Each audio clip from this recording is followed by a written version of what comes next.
हाँ जी बच्चों, मैं हूं अनिकेत श्रीवास्तव। आपका स्वागत है हमारे चैनल एनएसटी क्लासेज में। बच्चों, मैं आपके सामने एसएससी जीडी 2026 का एडीक्यूटी बेस का जीके लाया हूं, जो कि आपके 20 क्वेश्चंस होने वाले हैं। आपका टारगेट 20 ऑफ 20 का होना चाहिए। यह आपका पार्ट 6 है। पार्ट 1 से 5 तक चैनल पर जा चुका है। आप वहां से जाकर देख लीजिए, समझिए और अपने एग्जाम को क्रैक करिए। आप इन्हें रट के ही जाइएगा, जिससे आपके एग्जाम अच्छे से क्वालिफाई हो पाए। और आज हम देखते हैं कि आप लोग ने कितनी तैयारी की है। तो चलिए हम लोग बिना देरी किए प्रश्नों की तरफ बढ़ते हैं। पहला प्रश्न है कि हाल ही में जनवरी 2026 में हेनरी पासपोर्ट इंडेक्स 2026 जारी किया गया। इसमें भारतीय पासपोर्ट की रैंकिंग क्या रही? ऑप्शन है 80वीं, 82वीं, 50वीं या फिर 90वीं। बच्चों, ये जो है हमारी 80वीं रही थी, सॉरी 82वीं रही थी। ऑप्शन बी जो हमारा करेक्ट है। हेनले पासपोर्ट जो है, हेनले पासपोर्ट इंडेक्स यह बताता है कि किसी देश का पासपोर्ट कितना शक्तिशाली है और आप बिना वीजा के कितने देशों की यात्रा कर सकते हैं। 2025-26 में जो है सिंगापुर और जापान शीर्ष पर रहे हैं। चलिए अगले प्रश्न की तरफ बढ़ते हैं। अगला प्रश्न है कि मौर्य वंश के किस शासक को अमृत घात शत्रुओं का विनाशक के नाम से जाना जाता है? ऑप्शन है चंद्रगुप्त मौर्य, बिंदुसार, अशोक या फिर दशरथ मौर्य। तो बच्चों, बिंदुसार को जो है अमृत घात के नाम से जाना जाता है, यानी कि ऑप्शन बी जो हमारा करेक्ट है। बिंदुसार चंद्रगुप्त मौर्य का पुत्र और सम्राट अशोक का पिता था। इसने यूनानी शासक एंटियोकस एंटियोकस प्रथम से मीठी शराब, सूखे अंजीर और एक दार्शनिक की मांग की थी। चलिए अगले प्रश्न की तरफ बढ़ते हैं। अगला प्रश्न है कि भारतीय संविधान का अनुच्छेद 76 किससे संबंधित है, जो भारत सरकार का मुख्य कानूनी सलाहकार होता है? ऑप्शन है भारत के मुख्य न्यायाधीश, भारत के महान्यायवादी और सॉलिसिटर जनरल या फिर नियंत्रक एवं महालेखा। तो बच्चों, ये जो हमारे भारत के महान्यायवादी से संबंधित है। ऑप्शन बी जो हमारा करेक्ट है। महान्यायवादी की जो नियुक्ति है राष्ट्रपति द्वारा की जाती है। वह संसद के किसी भी सदन की कार्यवाही में भाग ले सकता है, लेकिन उसे वोट देने का अधिकार नहीं होता है। चलिए अगले प्रश्न की तरफ बढ़ते हैं। अगला प्रश्न है कि वर्ष 2025 का प्रतिष्ठित गांधी शांति पुरस्कार किसे प्रदान किया गया? ऑप्शन है इसरो, गीता प्रेस गोरखपुर, सुलभ इंटरनेशनल या फिर अक्षय पात्र फाउंडेशन। तो बच्चों, इसे जो है गीता प्रेस गोरखपुर को प्रदान किया गया। ऑप्शन बी जो हमारा करेक्ट है। चलिए अगले प्रश्न की तरफ बढ़ते हैं।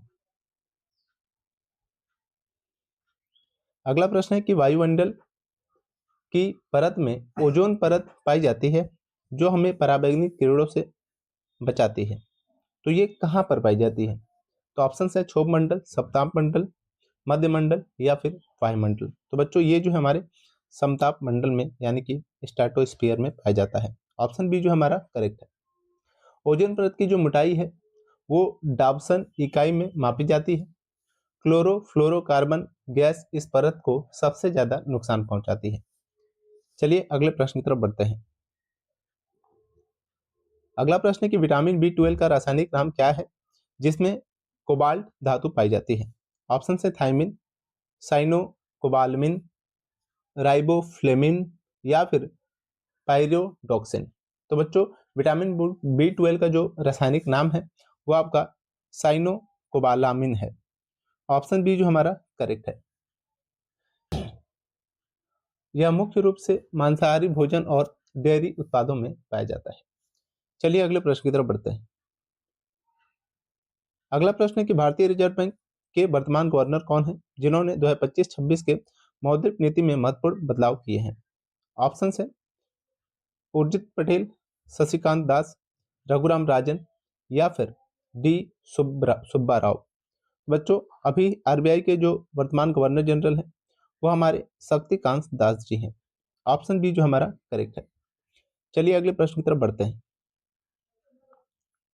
अगला प्रश्न है कि हर्षचरित और कादंबरी के लेखक कौन थे, जो राजा हर्षवर्धन के दरबारी कवि थे? ऑप्शन है कौटिल्य, बाणभट्ट, कल्हड़ या फिर ऋषिकेश। बच्चों, हर्षचरित और कादंबरी के जो लेखक हैं वो हमारे बाणभट्ट जी हैं। ऑप्शन बी जो हमारा करेक्ट है। बाणभट्ट ने जो हर्षवर्धन की जीवनी हर्षचरित लिखी थी, हर्षवर्धन स्वयं भी एक महान लेखक थे जिन्होंने रत्नावली, प्रियदर्शिका और नागानंद की रचना की थी। चलिए अगले प्रश्न की तरफ बढ़ते हैं। अगला प्रश्न है कि भारत के किस राज्य में लोकतक झील स्थित है, जहां दुनिया का एकमात्र तैरता हुआ राष्ट्रीय उद्यान केबुल लामजाओ है। ऑप्शन से मेघालय, मणिपुर, मिजोरम या फिर त्रिपुरा। तो बच्चों ये जो हमारे मणिपुर में स्थित है। ऑप्शन बी जो हमारा करेक्ट है। यह पूर्वोत्तर भारत की सबसे बड़ी मीठे पानी की झील है। यहाँ पाए जाने वाले संगाई हिरण को डांसिंग डियर भी कहा जाता है। चलिए अगले प्रश्न की तरफ बढ़ते हैं। अगला प्रश्न है कि प्रतिरोध का एसआई मात्रक क्या है और इसे किस यंत्र से मापा जाता है। ऑप्शन से एम्पियर, ओम, वोल्ट या फिर वॉट। बच्चों इसे जो है ओम से नापा जाता है। ऑप्शन बी जो हमारा करेक्ट है। चलिए अगले प्रश्न की तरफ बढ़ते हैं। अगला प्रश्न है कि दादा साहब फाल्के पुरस्कार 2025 जो कि घोषित हुआ 2026 में किसे सम्मानित किया गया है। ऑप्शन से अमिताभ बच्चन, मिथुन चक्रवर्ती, शाहरुख खान या फिर रेखा। तो बच्चों हमारे मिथुन चक्रवर्ती जी को सम्मानित किया गया है। ऑप्शन बी जो हमारा करेक्ट है। चलिए अगले प्रश्न की तरफ बढ़ते हैं। अगला प्रश्न है कि कोशिका का पावर हाउस किसे कहा जाता है, जहां एटीपी के रूप में ऊर्जा बनती है। ऑप्शन से लाइसोसोम, माइटोकॉन्ड्रिया, राइबोसोम या फिर गोल्गी। तो बच्चों हमारी ऊर्जा का कोशिका का जो पावर हाउस होता है माइटोकॉन्ड्रिया होता है। ऑप्शन बी जो हमारा करेक्ट है। माइटोकॉन्ड्रिया की जो खोज है ऑल्टमैन ने की थी। चलिए अगले प्रश्न की तरफ बढ़ते हैं। अगला प्रश्न है कि फरवरी 2026 में भारत के किस शहर में G20 के तर्ज पर ग्लोबल समिट 2026 का आयोजन किया गया। ऑप्शन से मुंबई, नई दिल्ली, बेंगलुरु या फिर वाराणसी। बच्चों ये नई दिल्ली में किया गया था। ऑप्शन बी जो हमारा करेक्ट है। चलिए अगले प्रश्न की तरफ बढ़ते हैं। अगला प्रश्न है कि शुद्ध सोने प्योर गोल्ड की शुद्धता कितनी होती है और आभूषण बनाने के लिए आमतौर पर कितने कैरेट का उपयोग होता है। ऑप्शन से 20 कैरेट, 24 कैरेट, 18 कैरेट या फिर 26 कैरेट। तो बच्चों आपका 24 कैरेट शुद्ध गोल्ड होता है। ऑप्शन बी जो आपका करेक्ट है। चलिए अगले प्रश्न की तरफ बढ़ते हैं। अगला प्रश्न है कि कावेरी जल विवाद मुख्य रूप से किन दो राज्यों के बीच एक पुराना संघर्ष है। ऑप्शन से महाराष्ट्र और कर्नाटक, कर्नाटक और तमिलनाडु, केरल और तमिलनाडु या फिर आंध्र प्रदेश और तेलंगाना। तो बच्चों कर्नाटक और तमिलनाडु के बीच ये विवाद है। ऑप्शन बी जो हमारा करेक्ट है। चलिए अगले प्रश्न की तरफ बढ़ते हैं।